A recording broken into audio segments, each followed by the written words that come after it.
Good morning, YouTubers, adventurous, survivalists, preppers, bikers. How you doing this morning?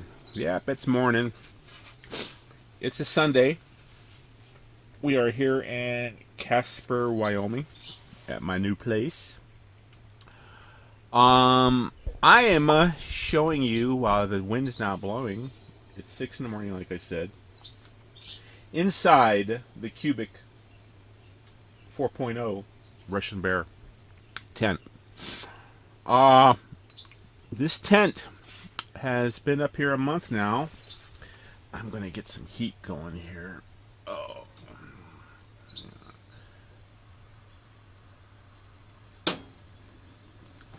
I just finished cooking and I warmed up this section of the tent.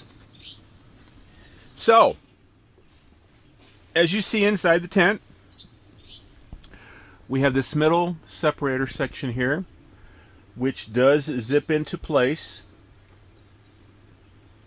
In addition, it's removable. It provides a heat layer or a separation zone. As you see over there, I have the stove. I have a gas heater. I have my Jackery 100 solar generator. And I also have, let's get closer here, my Yeti 500. And I also have my Radio Shack battery charging system out there. So, here is the bunk bed. Here's the bed. Now, to the designers of Russian Bear, as I stated before, you should really put this stack over here or something so this unit can go over here for people who are ones. Because if this is on all night, I'm going to tell you what's going to happen. It didn't happen to me yet, but your sleeping bags and stuff like that will fall against the stove and start melting. And then if you reverse yourself, I think you'd have too much heat by your head. So there's a conflict there in design. When this is extended out, I can move this back a little bit further. If this divider wasn't here, we'd be better off as far as that goes. And as you see already my zipper is broken right there. So we're going to have to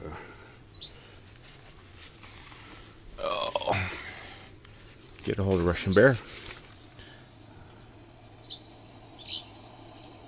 Anyway, we'll work on that later as far as repairs go. As I said, I didn't say it before, like in the other tent, you get these packets here. Here is a door here. Now, on the stove, this weekend, I put these screws in here to hold this sucker in place because she bounces around when it gets windy. Now, this has been in here a month, almost, and it has endured the wind pretty darn good. So, it passed the wind test. I'm sitting on top of the mountain. You'll see it when we on the outside shots as far as that goes. Here's my main door here. Here's another one of the little holders, a little firewood section here. Coolers. I just put this in this weekend. It's a kitchen table. Move this over here.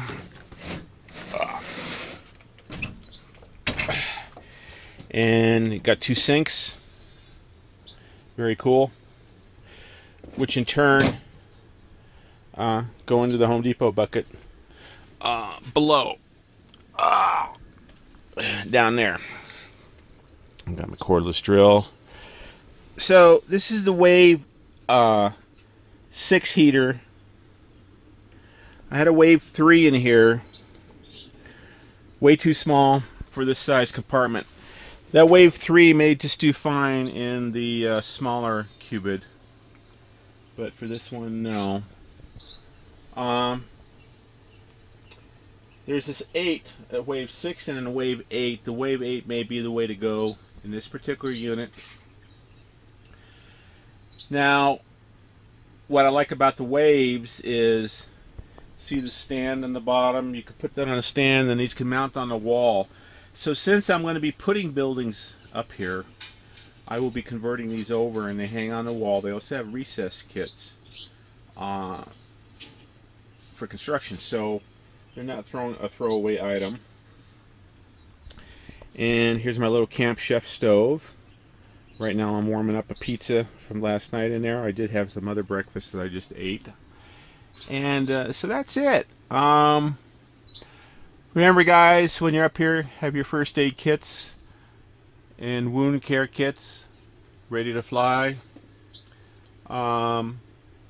Spare gloves, spare clothes, everything is up here just in the event. But this does have the underneath insulation pads. So guys, that's it for inside this tent. Got my lighting there. It's coming off of the Radio Shack, Harbor Freight generator, and that's letting off of the Jackery, and the Yeti's not being used at this point in time. I do have one cell out there. I had lots of wind yesterday. I'm only coming up on a Saturday, Sunday kind of thing, so I'll be heading out here in a couple hours.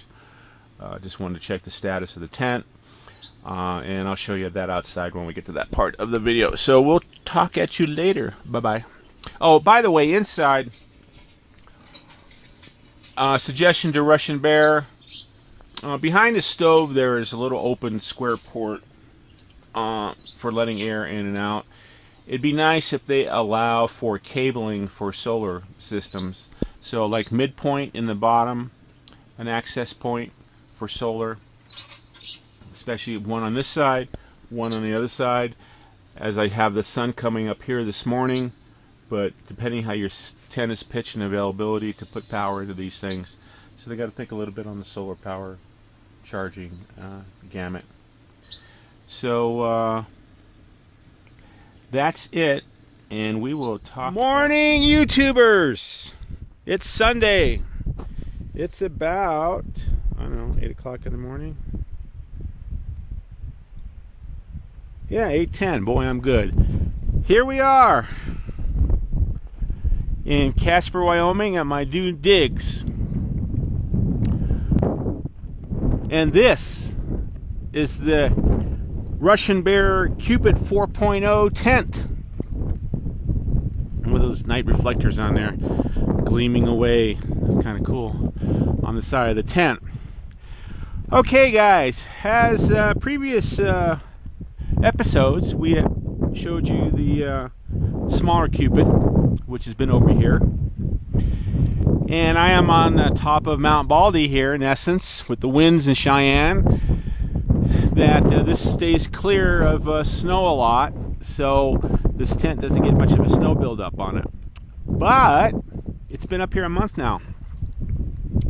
I've let it alone for about 2 weekends, so I'll come up and it's basically in place. So it passes the wind test. This is one complete tent, guys, so it's heavy.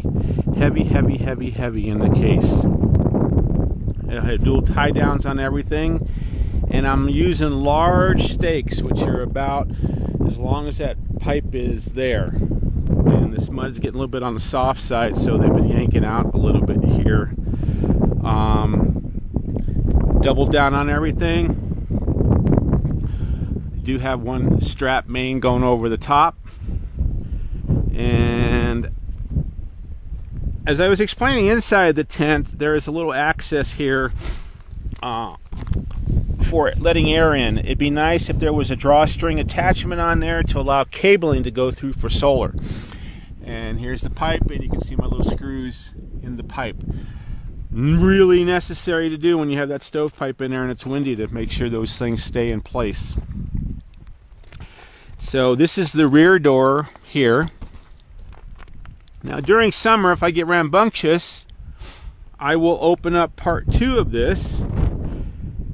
This door here that you see comes completely up, that we showed on the previous small tent. So we will have that. So here we are. Now you can see my electrical pedestal a little bit better. And I'll be shipping out here about an hour or 2. I got my Jackery solar panel right here. I just got one of them right now.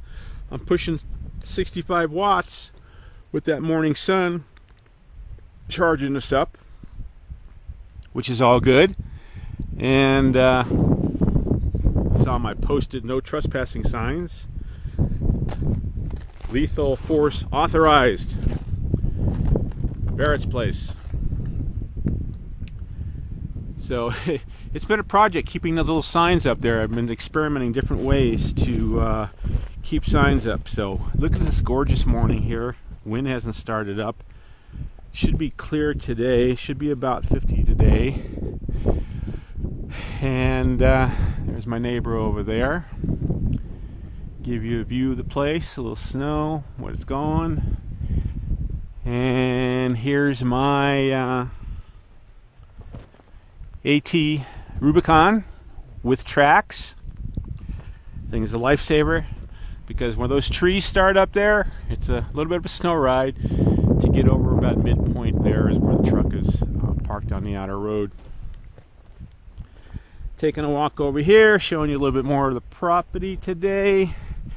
This little section from this road over is owned 5-acre plot by another person, and over there down there is BLM, and then strictly adjacent to me right there is BLM for another 2.5-acre plot. I have 2.5 acres, which goes about to that yellow line flagpole down there, midpoint, all the way up there. There's a stake between those 2 poles.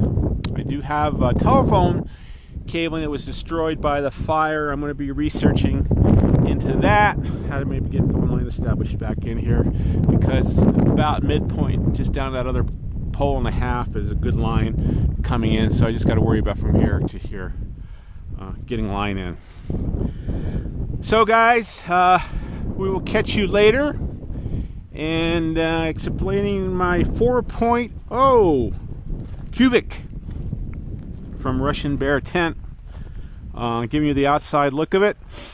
And again, it's been up here a month now, and that little guy's been here a month and a half, so it's faring quite well, except for a little bit of a snow buildup there. So last night, big project, had to go out and buy the banger here for the pipe just to get this thing in the ground, just to hold the trash can in the upright position.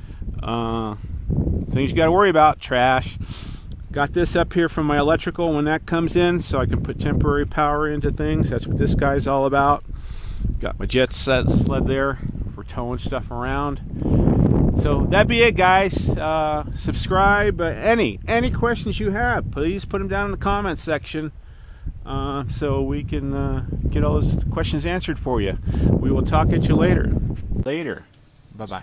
Hey guys, thought about this to give you logistics. So you're plan to buy your property, and where it's going to be and how you're going to get to it. Things to consider. Right-of-ways. Even though this has a fancy Eureka sign on it.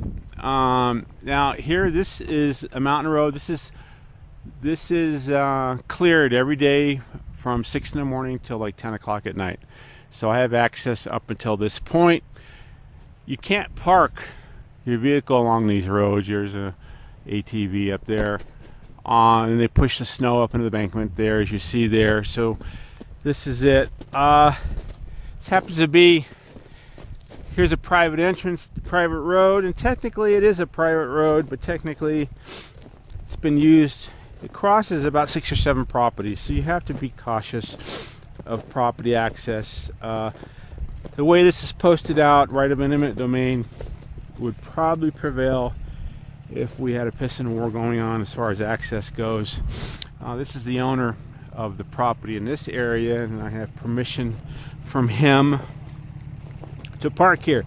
So the truck stays parked here on the weekends or whatever, and then the Rubicon stays over here, and these people kind of do the same thing. They live over that way.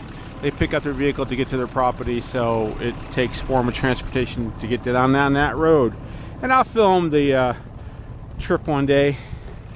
So that's it. So you gotta think ahead. Accesses, pissing wars, how you can get cut off from your property, rules and regulations and things of that nature. So just keep that in mind when you're looking to buy that property. And we'll see you later, guys. Again, any comments, please subscribe. And love you all. Bye-bye.